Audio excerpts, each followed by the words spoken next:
Pakistan federal union of journalist के तहत बलूचिस्तान सूबाई असम्बली के बाहरी एहतजाजी धरना जारी। खलील भाई और साहब के मुझे सदर भी मौजूद है। जी खलील भाई, बताएंगे आज का जो मुजाहरा है जो साफियों के हवाले से आप लोगों ने असम्बली के सामने जो कैंप लगाया है, इसके हवाले से बता दिया है क्या बेसिकली इसके हवाले से बताएंगे? इस तरह है कि जिस तरह आपको मालूम है कि इस आजकल जो है वो मीडिया शदीद बहरान से दो चार है और बड़े पैमाने पे जो है वो वर्करों को जो है बग़ैर नोटिस के फ़ारिग किया जा रहा है। तो पाकिस्तान यूनियन जो पाकिस्तान फेडरल आज के एहतजाजी कैंप के हवाले से बता दें थोड़ा सा। देखिए जी, ये एहतजाजी कैंप जिसका हमने इनेकाद किया है, इसकी बुनियादी वजह यह है कि इस वक्त जो मीडिया इंडस्ट्री के लोग हैं वो नहायत नागुफ्ता बेह सूरत हाल का सामना कर रहे हैं।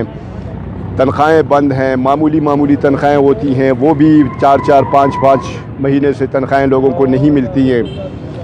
और फिर फेडरल यूनियन ऑफ जर्नलिस्ट एक फ़ैसला किया था कि हाँ, ये मीडिया पर जिस तरह सेंसरशिप लगी हुई है, पाबंदियाँ लगी हुई, उसके ख़िलाफ़ पूरे मुल्क में एहतजाज का शुरू किया जाएगा और एक एक दिन हम असम्बली के सामने बैठेंगे।